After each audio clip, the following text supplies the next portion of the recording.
the relationship was great. It was fun and exciting, and you thought that you had a future together. But recently it seems like things are deteriorating. Well, how do you know when is the right time to keep on trying in the relationship and when's the right time to pull the plug? When's the perfect time to break up with a girl? Now, sometimes the breakup won't be because of any fights or arguments. You still actually like her as a person. You're getting on with her, but you realize that the vibe isn't romantic or sexual. You're better suited as friends.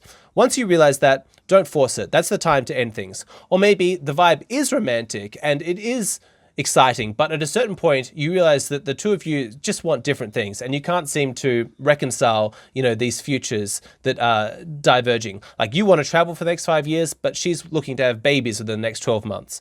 Or religion's a big part of your life and she's an atheist. Or you want to live in the city, but she wants to move to the country.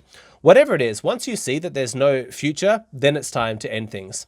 Of course, this is all assuming that you're actually looking for a long-term partnership. If this is just a short-term fun thing, then, enjoy. That's a completely different context. But everything becomes a lot more serious when you are vetting somebody for that coveted role as your life partner.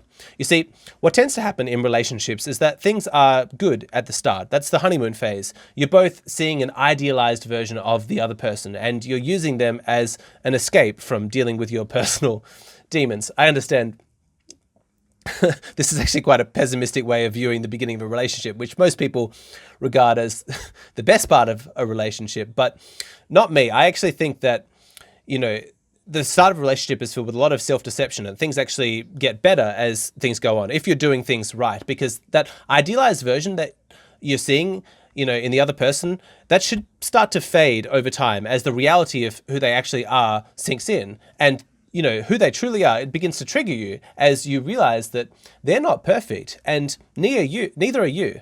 And that's when, the arguments start to begin. Now, contrary to popular belief, that's actually not a problem. We can't just bail on a relationship because you're starting to see the other person as a real person and, it triggers you and you're starting to have fights. That's normal. That's good. But how you act in the aftermath is what's important, how you deal with it. What's really at stake here is that the two of you use these fights and disagreements to build up trust and goodwill. You learn how to resolve conflict and you both grow as a result of these disagreements. Now, so long as that's happening, even if there are ongoing arguments in your relationship, that's not really a problem.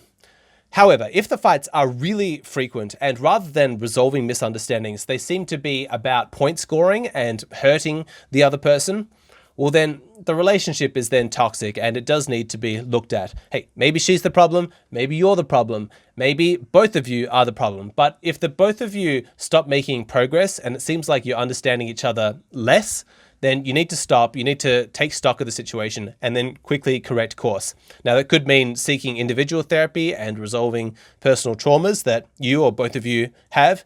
It could be about reading books on codependence together, discussing each chapter, or it could be, going into Google and, just looking up conflict resolution in relationships. Whatever it is, you've got to get back on the right path. Now, if you're trying your absolute best and things still aren't improving, that's the right time to break up with her.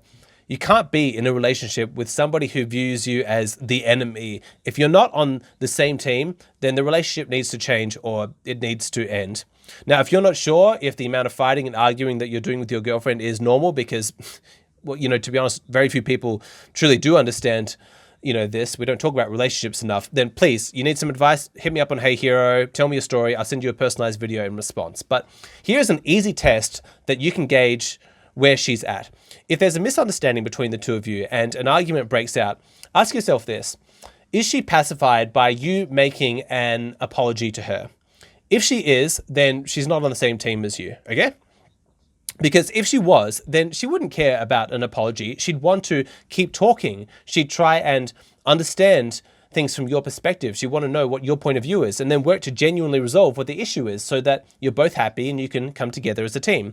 But if she just accepts a surface level apology, then, I hate to break it to you, but she doesn't really care about you. She doesn't want to be your teammate. She just wants to be right. And once she gets what she wants, she's happy to drop the issue.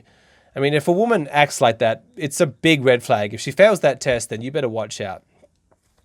Now, when you realize that a woman doesn't care about you at a fundamental level, that's the right time to break up with her. Like, for example, on Hey Hero, I get a lot of sex questions, and I understand why. It's embarrassing to talk about this stuff with friends in real life, so they reach out to me, some guy on the internet who's not in their social circle. It's a bit more, further removed. But one of the frequent scenarios I encounter are men asking, what do I do when my girlfriend doesn't want to sleep with me anymore, or if the frequency of sex in our relationship has decreased?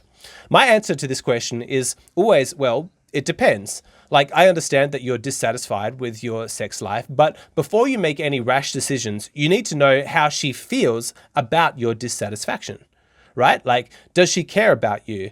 There's one type of woman for whom the desire for sex has dropped, but she is sympathetic to how this is affecting you. And she's working on it. She's working on herself. She's trying to improve. She wants to find out what has gone wrong with her libido. And in the meantime, while she's figuring all this out, she's happy to give you hand jobs in the shower because, she understands that even though she's not in the mood, she recognizes that, you have needs and she's happy to do this for your sake. That's one type of woman. But there is another type of woman for whom sexual desire for her has dried up and she couldn't care less how it affects you. Your needs, your emotions, totally irrelevant. She's not going to put in any effort to improve or to satisfy you. In both cases, your sex life is not what you want it to be. But in one case, there's lots of room for optimism and hope. But in the other case, there's no hope. She doesn't care about you. It's a good time to dump her. Now, sometimes a woman will claim that she's going to change and she's going to improve. She's going to argue less. She's going to improve her libido. But whatever she's promising, her actions never seem to actually follow through. This one sucks because you want to believe the words that a woman says, but the inevitable result of a woman not following through with her actions is that you lose trust. And trust once lost is really hard to win back, especially in a romantic context when you used to feel safe around someone and now you feel like you need to be on guard. That's hard. It's hard to walk that one back. Obviously the golden rule applies here. You need to treat other people as you yourself would want to be treated. And everybody deserves to be able to make some mistakes. You're not perfect. I'm not perfect. We can't expect the women in our lives to be perfect either. She is going to mess up. She is going to make mistakes. She is going to fail to follow through on promises. She's going to blame you instead of actually doing some self-reflection, taking personal responsibility. She's going to project her emotions outwards. That kind of stuff is a normal part of life. What matters is not whether or not somebody is perfect or whether or not they are making mistakes. What matters is how they act in the aftermath. If they make a sincere effort to improve and change so that this doesn't happen again, then trust is often maintained. But the second time that somebody makes a mistake, it is so much worse than the first time. It really corrodes trust. Let's have an example here. Let's say that you catch your girlfriend texting her old boyfriend and the texts are pretty flirtatious. So yeah, not a good situation. That's a big misstep from her. But if she's genuinely a great girl and she's authentically remorseful, she wants to understand how this has affected you, she stops contacting him immediately, then arguably then this is something that you can work through. It's less than ideal, of course, but it's not necessarily going to be a deal breaker. However, if in 3 months' time she's doing it again, despite knowing how it makes you feel, despite the promises that she made, well, that's a completely different matter. It's probably time for you to end things because, it's just difficult to imagine how you could trust her after that. Of course, some actions are so outrageous that dumping her is warranted even on the first offense. Like if she cheats on you, if she steals from you, if she physically abuses you, if she lies about you physically or sexually abusing her. Those situations I would get out quick. False accusations, you do not mess around with. So there are some circumstances where you can break up with a girl on the first offense. But please don't treat this video as gospel. Every single situation is individual and unique, and they need to be treated specific to those situations. For example, it does make good sense to be less forgiving when you're young and a relationship is new. If you're seeing lots of red flags, you can always try and make it work, but if you haven't invested that much in the relationship, it might actually just be a good idea to, cut your losses, find somebody else for whom there's fewer red flags and you get along with better.